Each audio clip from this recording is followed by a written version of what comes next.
Hey, what's going on, everybody? Today is May 24th, 2024, and you are listening and watching the Daily AI Show live. And if it's every other Friday, that means it's like, all right, hold on, wait, what has the crew just said? And with me today, we have Beth and Andy, and I'm Brian.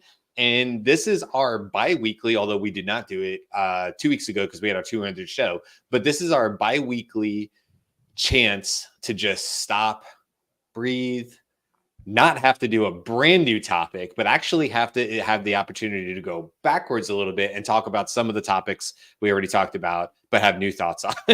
So we cover so much on this show, and we're always sort of like leaning forward. I mean, we're always like head tilted forward, feet trying to catch up with the head as we're running down the road. And sometimes it's nice to be able to stop with this particular show and go, okay, hold on a second. Lots has happened in the last 2 weeks. And as you were pointing out on our Slack channel, Beth, really like we could go 3 weeks, right? Because, we've had, we didn't do the particular show. So there's just so much to cover. I'm actually going to bring up your list on the side here, Beth.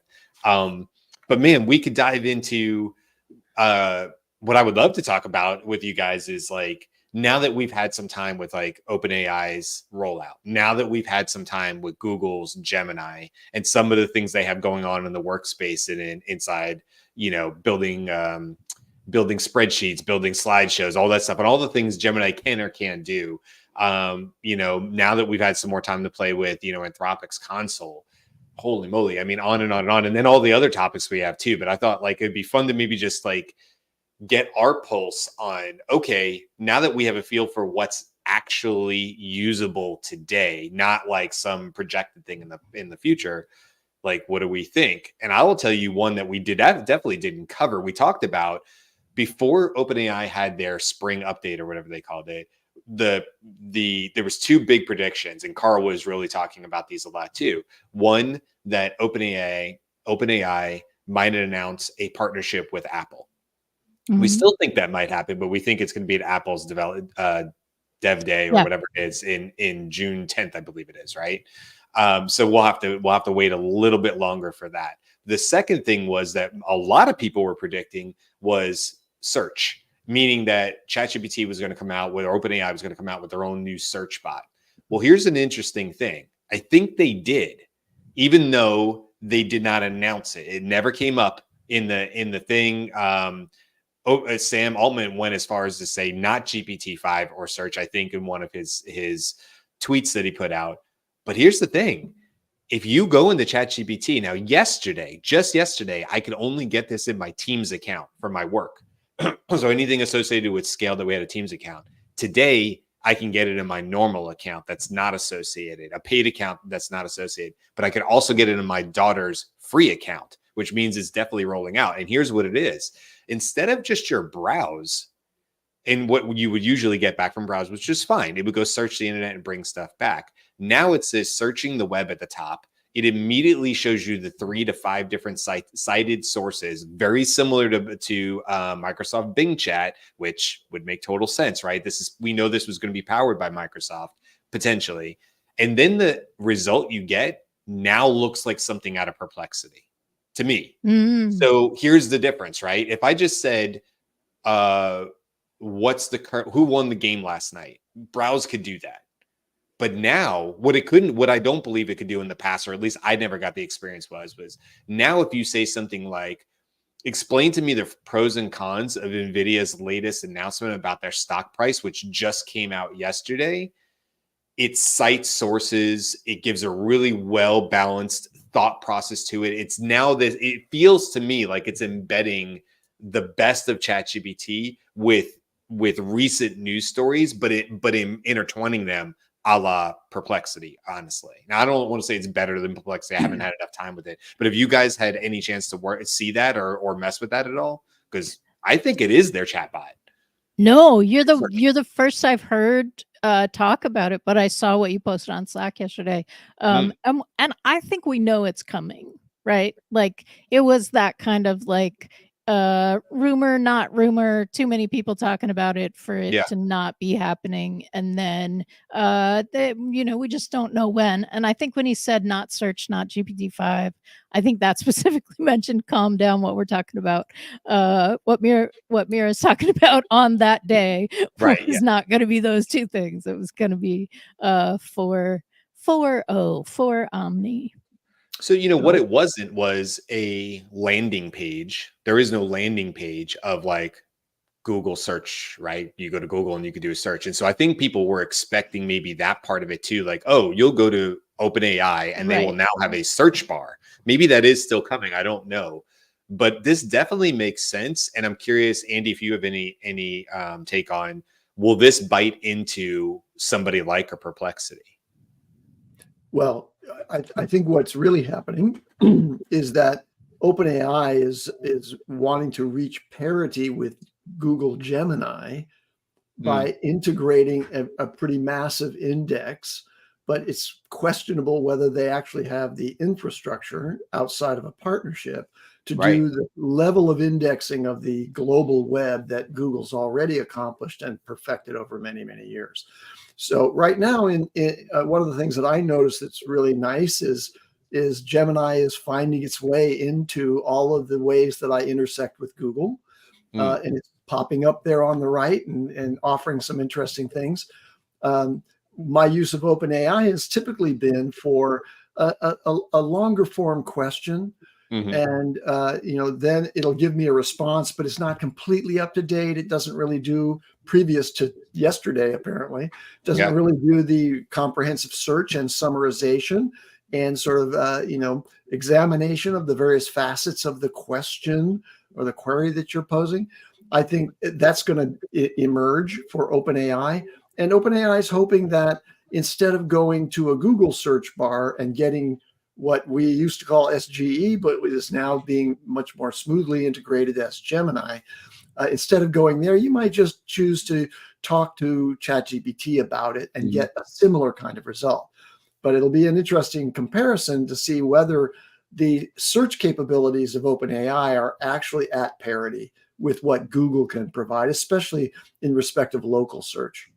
And the only one I think that can play ball there is Microsoft. And that appears to be what they've done, is that, if you were to look at two powerhouses of search, is Google better than Microsoft? I mean, as much as none of us were, I don't say none of us, but a lot of us weren't using Explorer or Edge for many years.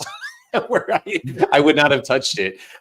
They were still there. They were still doing and creating and doing search and indexing and stuff. So yeah, maybe this is that, that partnership. Maybe we are seeing a little bit of that Microsoft power coming into a ChatGPT. I'll tell you also another example of why I believe this is in fact drastically different than browsing, is when I'm using custom GPTs that we have built for clients. And so I'm always testing on the back end. And my boss actually was giving a demo of one of them on a live thing yesterday. And I cringed for a second because he only gave like one URL for like this in depth. And normally I would say give 2 or 3, right? Because I want ChatGPT. I've learned with browsing that I wanted to go do some deep dive, right? And so giving it 2 or 3, an about us page is great. Oh my God, if I can get an investor page, that's amazing. If I'm trying to do research on a company, investor pages are gold, because it can really help you with personalized emails, right? If you're talking about what their plan is in their Q4, right? Whatever. Well, what I will say is watching Jake, my CEO, do it, he put in one URL and the answer back was considerably better than anything I've seen in the past. And I was like, ooh, it didn't just go. The problem in the past with browsing was if you wanted it to go look at scale.com, it will look at scale.com, not scale.com / about us, about company, whatever subpage, right? Or sub URLs. It will really sort of focus. That's not what I saw yesterday. He put in scale.com as an example just to go through this live demo. And it was like pop, pop, pop, pop, pop, pop, pop, with 6 different cited sources. 5 of them were scaled and another one was Glassdoor. Like that's not the same browsing. So anyway, we No. can talk about other stuff too, but I will say this has been like, oh, and I have one other big announcement too for OpenAI. My daughter's free account now has access to 4.0? the custom GPTs, the store. Wow. But I How? created a brand Oh, new because account. they have to log in. Got it. I created a brand new free account today under a different email address, and it did not have it. So my daughter's account, which has been around for well over a year and a half, just got it today, this morning. Okay. It refreshed and it was there in the upper left corner. It said explore GPTs. So I said, ooh, let me see if every free account is. So I created a fresh brand new free account and it did not have it. So that makes sense, because I am hearing from people that some of their custom GPTs are breaking because there is a function call, or there's something that is handled slightly differently when it moves to 4.0 versus using 4 as the model that is doing it.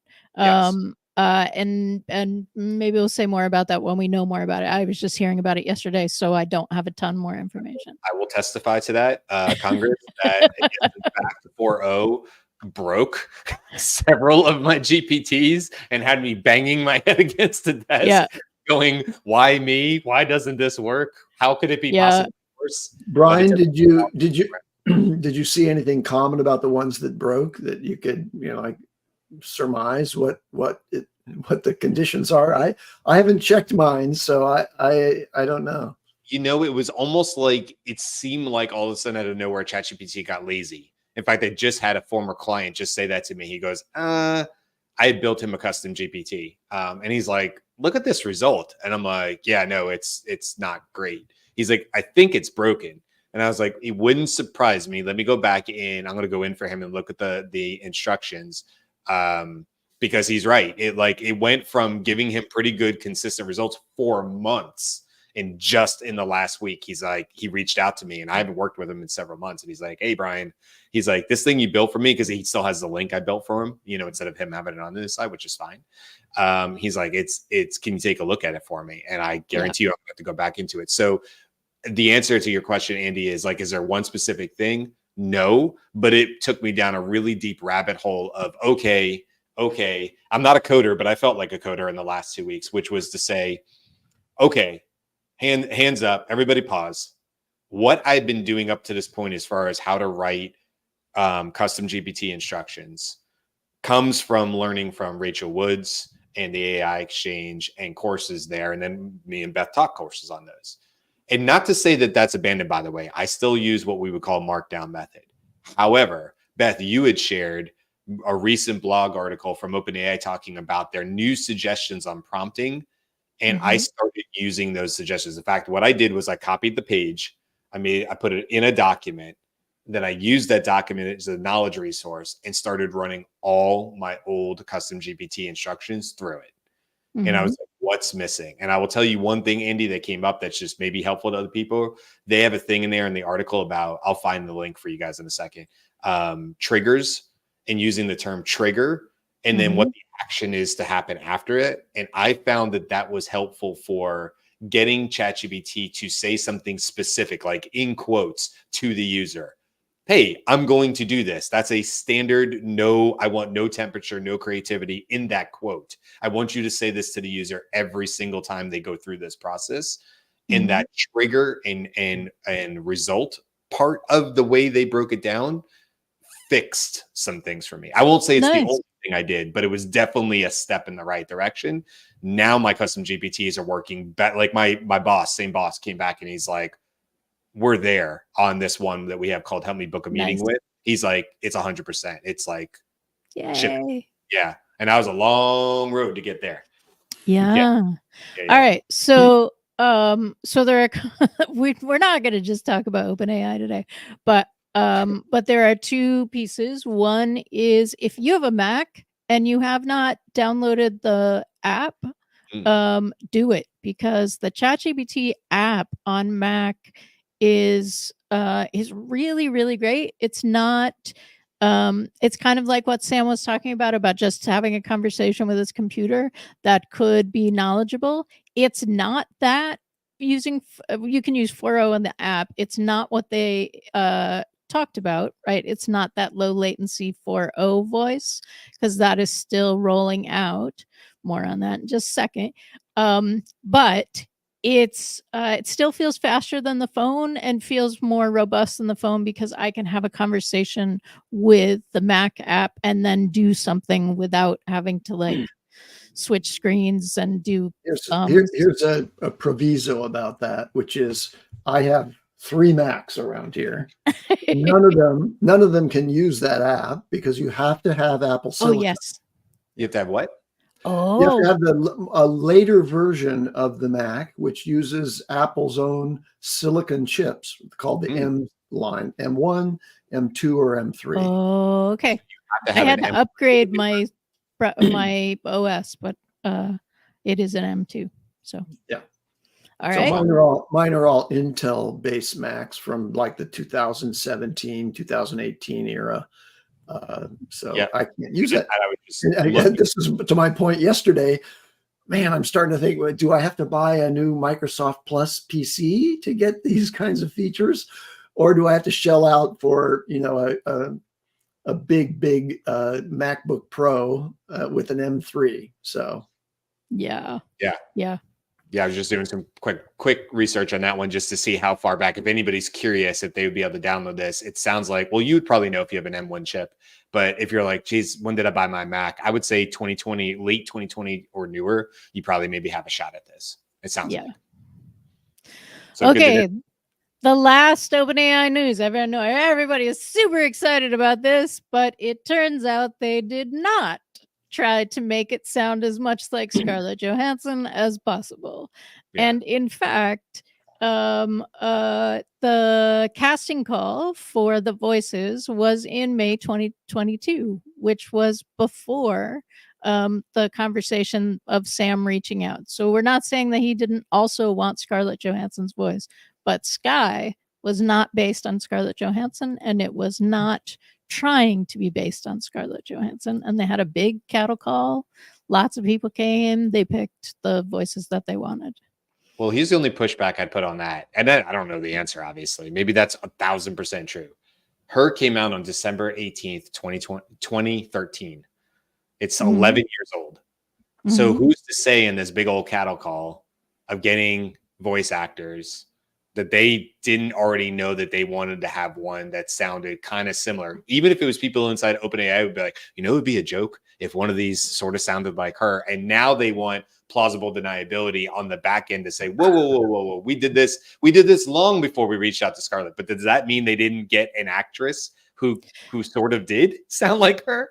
I don't know. That may very well be true. When you hear the voices, when you hear her speak, when you hear Scarlett Johansson speak, and then the voice from her, and then Sky, they're actually not that similar. I agree with that. But also, like it was a movie about a talking computer, right? That had a very intimate relationship with this person. So it would be kind of ridiculous not to think that there was some influence. But I believe when Sam tweeted her, he was not like, oh, we stole Scarlett Johansson and embedded it in this. It was like, oh no, we're coming closer to that reality. That is that. Maybe there is someone who had that brilliant idea, but it was not. They did not go out and try to find someone specifically and say, we're looking for Scarlett Johansson like voices. It was a big cattle call before that conversation. When we try to do a comparison of listening to this voice and listening to that voice, isn't there an AI for that? I mean, couldn't there be an AI that would say, look, I just listened to both of these recorded voices, and here are the distinctive differences between those two? And OpenAI ought to do that in order to prove that their Sky voice is not embarrassingly similar to Scarlett's. That's not there. I'm going to throw it out here. Andy with the $1 million idea. If you come up with this idea, it's going to be useful going forward because there's going to be a lot of impersonation. Now, there's going to be parody type impersonators out there of voices of famous people, but you'll really want to know, and there should be a tool out there that can say, based on recordings live, like here of my voice, and this recording here, that one seems to be done by AI that is slightly different in some way. Can we So call I it will. Georgia Eye with AI at the end instead of Georgia Eye? Can we Oh, also we got a chill out. brand. We got $1 million idea. We got to get the domain. Two things for that. One, when you have a technology that can ascertain that, it is also a technology that can duplicate it, right? And So yeah, once it's you have definitely space race on a that. technology that is the test, you also have the technology that is That's right. the thing you're testing for. But couldn't you, Beth, real quick, couldn't you on that for music? I mean, I didn't even go to actors when you said entity. I was thinking music, and we just watched not too many months ago where Ed Sheeran was being sued, and he won, by the way, for thinking out loud of one of his songs. Excuse me. I feel like I just inhaled a bug or something. Like seriously. Maybe it was the coffee from the thumbnail where like dripping coffee off your face. Like out of nowhere. That was weird. What was my thought process? The bug got me. What I was going to say is the music industry, Ed Sheeran, and he won the case, but he was up on the stand saying, look, you can't copyright GCD. You can't copyright Three Chord Country and rock and roll, right? And that was sort of his point to it. But anyway, what I was going to, Andy, is if there was an AI tool to assist in going really deep into the intricacies of not GCD, but tonation and strumming pattern and da da da da da da and all these things, and it could listen to two and say, no, that is to the human ear, sure, but there are many differences on how this was created versus this one, and maybe it's able to quickly, because it's AI, go and listen to 300 versions of Ed Sheeran playing that live in his defense, and it go, no, we look, we're using this tool and we don't believe that this is a out and out copy of that particular thing. On the subject of music, we've talked about that recently because of the emergence of Udio and Suno. Thank you. Yeah, should be Sono, right? Shouldn't it be Sono? Anyway, I've suggested that one of the things that's possible with Udio and Suno. Yeah. I'll never get past that. Is that now I can create a song that's a personal expression, and I can send that song to somebody, and let that play for them. Mm-hmm. Let's take that a step further. I'm waiting for one of those companies to kind of marry up with a video avatar generator like HeyGen, and let me do a live video performance singing a song that maybe I didn't compose. Maybe it's another song entirely. It's a much simpler process. Let me take a famous song and now let me appear to perform that song with beautiful vocal qualities, right? Because I can't croak my way through those songs, but now with the tools of AI, I can appear, at least in a video, to be singing beautifully and expressively with my face features and everything else. Where is that? That's coming. I swear it's coming. It's not that it's another $1 million idea that we should pursue. No, Microsoft has already taken the millions, I believe, because Microsoft published a paper a couple of weeks ago, again, in the age of AI. What is time? I believe it was 3 to 6 to 10 weeks ago. But there were all of those there were a bunch of still photos that you'd see, and then you'd see them singing or speaking, and they had expressive expression on their face and that kind of stuff. So I think that is possible. In their voice. So they were voice cloned. Yeah. Okay, cool. All right. Well, that's only worth a couple of bucks then instead of $1 million. So I would also like to pull from some of our viewers who were commenting.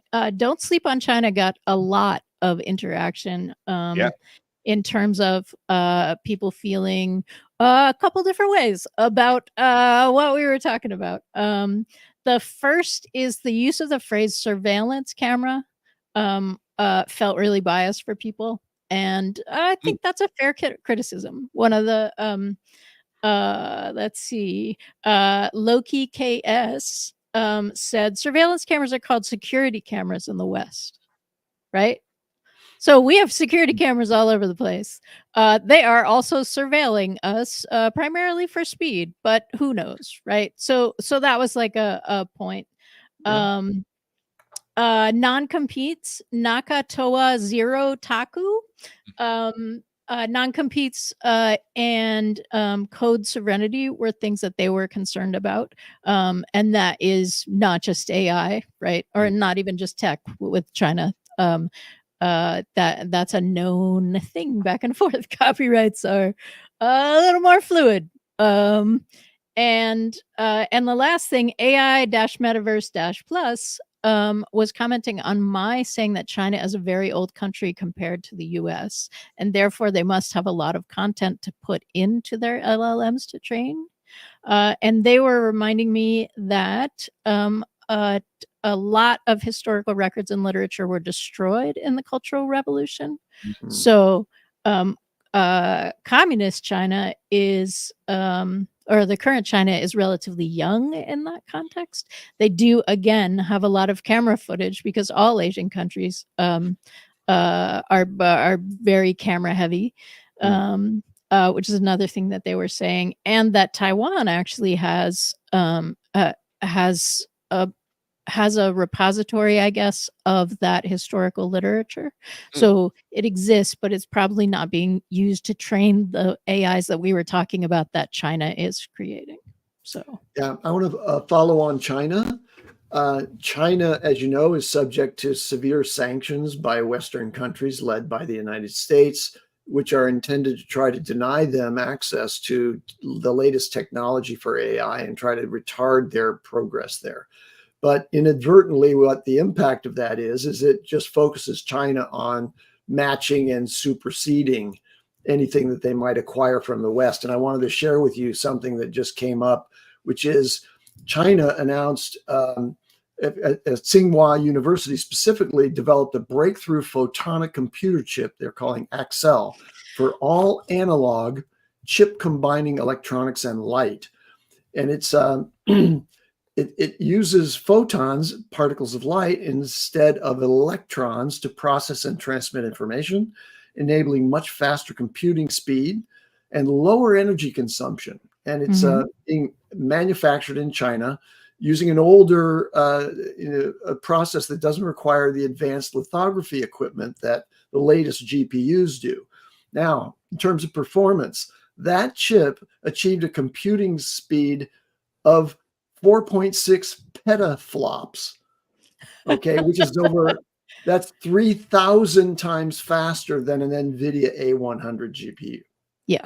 And it also consumed 1/4 millionth of the energy that the A100 has to consume. So it's ultra low energy, it's much faster, and they're building it, and they're not going to be distributing this to anything other than their sort of global, partners like Russia, I'm sure.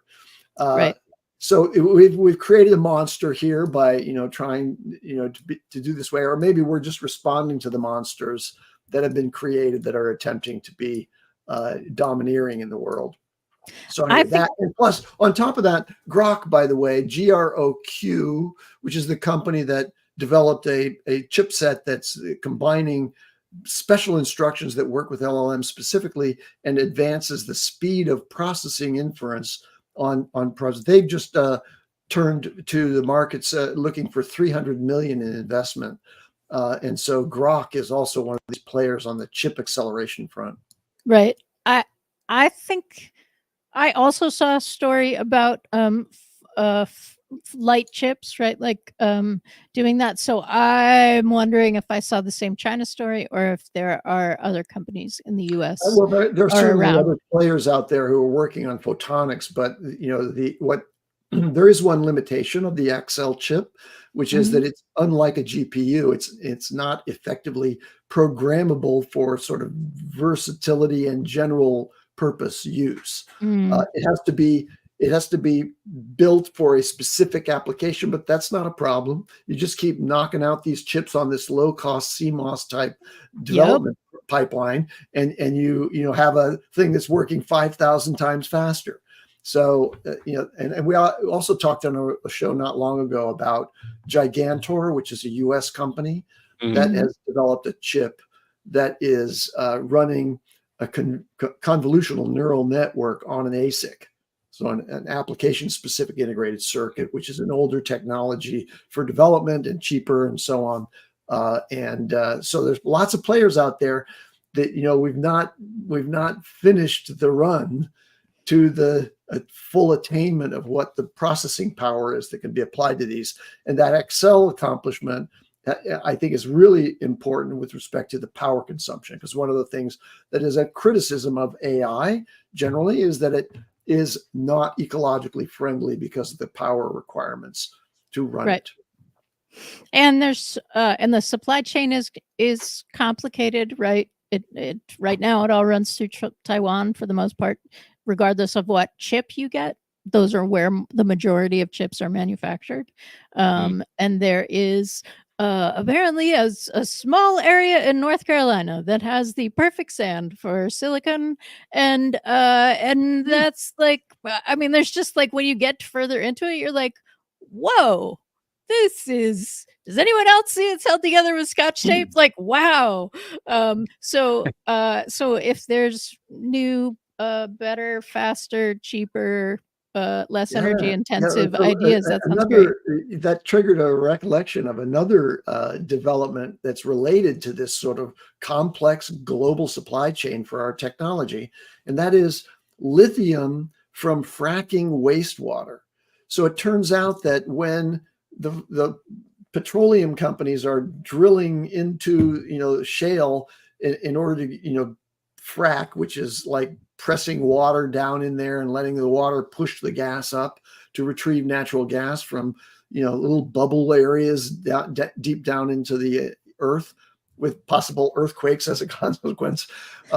It turns out that the water that goes down there to displace the gas and relieve it actually leaches lithium from the soil and concentrates it in that water. And now some research firm and or academic thing, I can't remember the reference, has found that there's a very high concentration of lithium in that, out of that. And you could get about 30% of the US requirements for lithium, which is really important in batteries, obviously, from extracting the wastewater basically from the fracking process.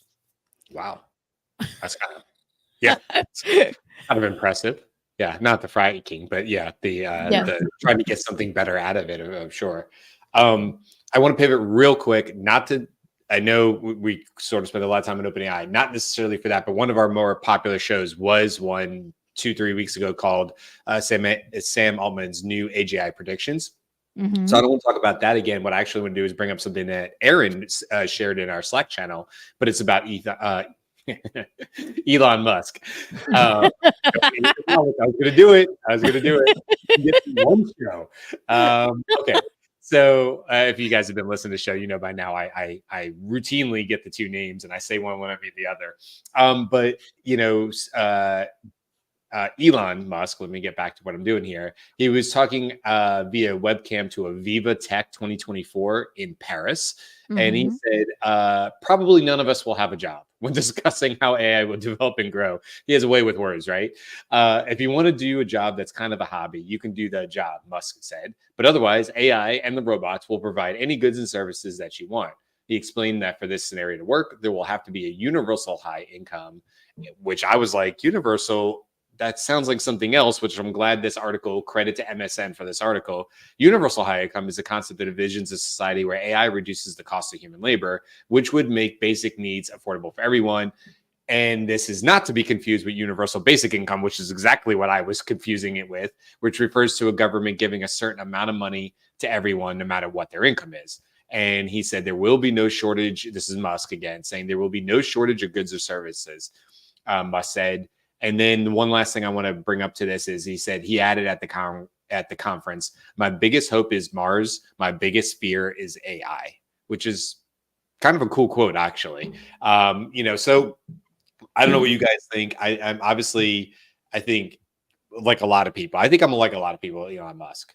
I have nothing good or bad to say one way or the other. I think he is, in terms of visionaries, I don't know that many can compare to him based on the scale at which he has had influence, from everything from hyperloops to cars to Mars to space to all this, right?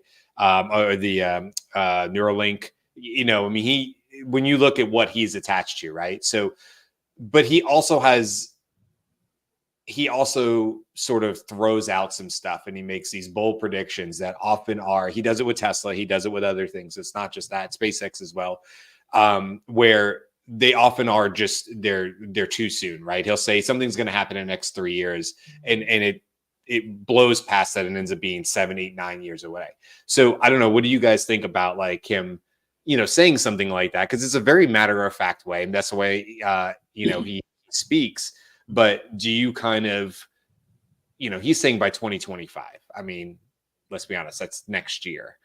So what do you guys think in terms of this? Do you think he is just super bullish based on to contrast to the way Sam Altman was talking about AGI, which is to say, I've given up in trying to give a definition for AGI because I think AGI can be a lot of things on a lot of different industries at a lot of different time points, if you were to plot it out, because in some industries you may say, yeah, that's AGI in that industry, but not if we go out to healthcare, then no, it's not there yet.